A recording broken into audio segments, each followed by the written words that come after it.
Welcome to Legends with Bevan Jones. Thanks to Anytime Fitness Glenelg and Bigford's Australia.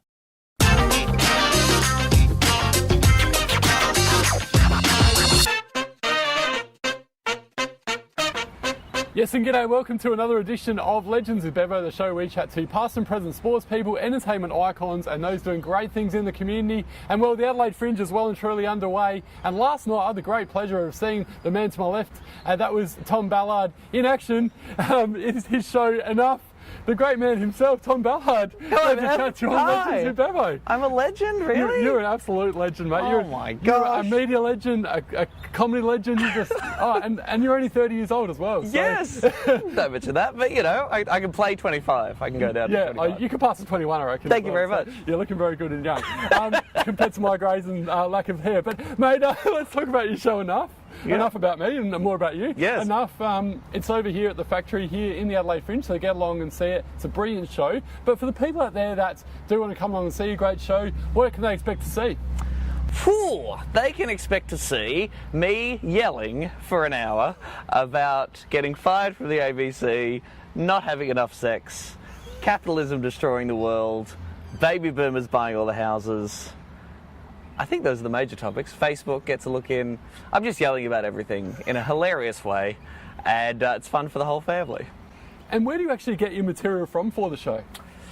Well, it's sort of a combination. I mean, this show really sort of came out of a few things about me. I had this TV show on the ABC Tonightly, which got cancelled, so that was kind of funny. It was funny to get fired by the ABC and to get angry about that, and I had an audience of people who I guess hopefully like that show, who are then going to come see me do stand-up, so I got to be able to share with them the injustice of our show being cancelled.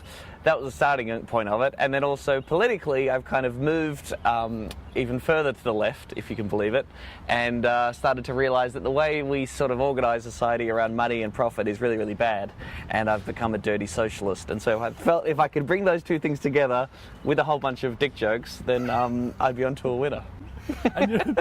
Well, yeah, it's definitely a good one, I can say that for sure. You. So I was laughing a lot. Now, you're Warnambool born and bred. Yes.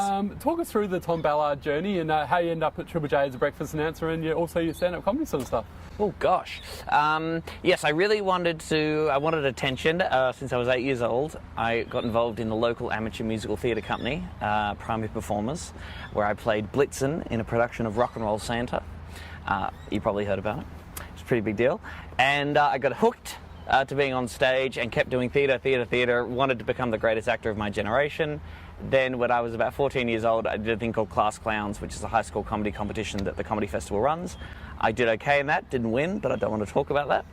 And I kept doing stand-up because I was like, I'm just alone on stage and people have to listen to what I say and laugh at my jokes.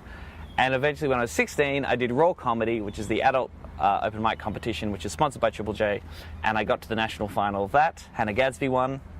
You know, whatever happened to her. And Triple J, someone at Triple J saw me doing that spot, and he was like, "Oh, you seem okay-ish. Do you do radio?"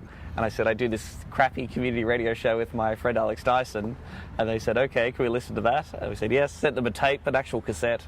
They listened to it. They said, "This is terrible, but maybe with some help we could turn you into something that might be worth listening to." And the legend of Tom and Alex was born. Amazing, award-winning show, mind you, as well, and I used to love listening to you guys in the morning. Thank you very much. Say go to Alex as well, he's doing a great job, no doubt. Also, no doubt. We'll go down to the... He's not here though, is he? On Legends with Bevo. No, I'll have to get him an old time, so if you're watching Alex up. But no, obviously, you mentioned before the acting thing. Serious question, I know it's hard to ask a serious question to a comedian, but did you ever think about going down the home and away and neighbours path? Or? Well, I respect, particularly for the Australian actors who are like crazy, like Margot Robbie or whatever, who did all the hard yards, and the Hemsworths, they did their years on those, let's be honest, terrible TV shows. And then, eventually made the move and have made it really big, making fantastic work. That's great. But I guess I was always really probably pretty snooty and look down my nose at that kind of stuff. I would love to do more acting. I think I'm an okay actor at playing a version of me. It's very, very tight barometer of my range. But I really love theatre, and I love making theatre. I'd love to do more of that. I'm writing a play at the moment, actually, for theatre in Melbourne, so I want to do more of that kind of thing. Yeah, I love doing stand-up and it's really fun, but when you get the chance to create something new, like, Josh Thomas did with Please Like Me, or Rosehaven, Celia and Luke make with that, those shows are really special. Those kind of projects are really cool. I'd love to do something like that one day, yeah. I have to actually tell the viewers and to you as well a funny story. I was actually an extra on Please Like Me. Really? Yes, Get out of here! True story. So what season? It was, I can't remember what, it might have been the second or third one, but it was a funny one because I was like, I'm straight, and I'm actually happy to tell this story because it's quite a funny one. But I actually had to pretend it was a gay nightclub on a Saturday night. Yes. At the I think it's called the Greyhound nightclub in St Kilda, and it was like a scene. Basically, had to pretend we're just dancing around and take our shirts off and have a bit of fun. Really? Yeah. You took your shirt off? Yeah. Oh my god. So it was hilarious. Like, did you get paid? I did actually. Yeah, all right, high five. Taking jobs away from gay actors. How dare you? I thought you'd like that one, mate. So yeah, that was there's something to tell them. I didn't get a spot on Please Like Me. You never called me. Oh, we better get in touch with Joss and say what's going on, mate. So should have sorted that out. I'll take my shirt off in the background of the Greyhound. Yeah, I'm sure you got a good rig as well. So absolutely not. But thank you. Now, last night you mentioned as well something about walking dogs, and the missus has told me that walking dogs can actually be a good way of making some dollars. Can you give us some tips here? Oh God.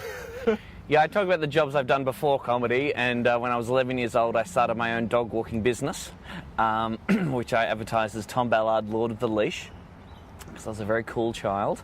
And I only got one client. It was this old lady named Mrs. Godfrey who had a large German Shepherd named Thumper, who was very hairy and extremely energetic and bigger than me, really, when I started walking him. And she paid me $1 a walk. So it wasn't very lucrative at all. And then after a while, I couldn't sort of quit because she sort of guilt-tripped me into keep doing this business. And sometimes she didn't have enough money. She didn't have $1 coin. So it was a real exploitation. But I guess it was good exercise. And I loved Thumper a lot. He was great. Yeah. So not a bad gig then. Your wife walks dogs?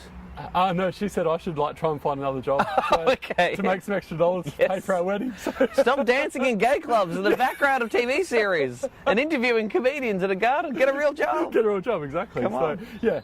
Now, as mentioned before, you grew up as a Warnambool lad. Did you play any sport or like footy or cricket or any sport like that in Warnambool? Why do you ask? Because don't I look like an athlete? It's a country town thing, isn't it? What people do, you play sport. Footy, I never crossed into footy. Never even bothered to try. I was just like, this is just not my world. Played a bit of basketball. Played a lot of tennis. I was so obsessed with, like fantasy and reading books and stuff. I loved Zorro and Robin Hood. I got into archery briefly. That was because I was like, oh, that's kind of like acting. if I shoot an arrow around.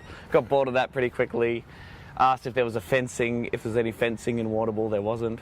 So I would say that sport has very much been just a thing I felt obliged to do sometimes, as opposed to something I'm very passionate about. Yeah.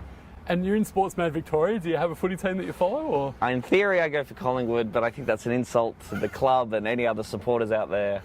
I love Grand Final Day. That's cool. And the AFLW is really fun. But, yeah, I can't do it. Nah, that's all good. No, that's totally fine, mate. Yes. Now, going forward, obviously, we spoke before about your show Tonightly, and do you have any ambitions of going back into television as well? Or? I'd love to. Yep, heaps of ambition. Yeah. It's just such a weird it's such a weird time in Australian television where people aren't making a lot of stuff, and there's sort of fewer and fewer opportunities, and the streaming services still haven't quite got enough money to make local stuff and sort of to sort of go in that direction. So it's a bit of a weird middle ground for Australia at the moment. But yes, I'll do anything. And I'm on Celebrity Mastermind soon. That's coming up. I did that. Celebrity Get Me Out of Here as well, maybe? Absolutely not. Absolutely. I have not yet scraped the... No offence to people who've done that show, but I can't eat a bug on TV. I can't do it. Yeah, or like bungee jump and things like that. I guess, you need to be quite brave to do that. But yes, no, I haven't quite reached that. I mean, I haven't called, to be honest. Let's be honest, yeah. Well, good luck in the Mastermind thing anyway. Thank you. Thank you very much. And after Adelaide Fringe, where to from here? I go to Brisbane Comedy Festival for a week for my new show, which is called Grandiloquent, and that goes to Melbourne Comedy Festival as well. And then later in the year, I'll be going to the UK. Yeah, it'll be on at the Edinburgh Fringe Festival, and I'm going to try and have a bit of a crack over there. So you said before off air that you're looking to go to the UK for a few years and see how things go over there? Well, I've committed until Christmas. Yeah. So let's just see how it all goes. And if the good people of Britain, who are going through a wonderful time at the moment and are desperate for laughs, if they can put up with me until then and I can hang around, then that'd be great. Well, it's obviously going forward from here. It's certainly exciting times ahead for you, Tom. And mate, I mentioned before, people should come along and watch the show, Tom Ballard. You're here till Sunday week, so come along to the Adelaide Fringe. Check this great man out. Check out his Facebook page on Tom Ballard as well. Yes. Absolute pleasure to chat to you today. Thanks for your time, mate. Thanks for having me. Good night, everybody. Good night, everyone. See ya.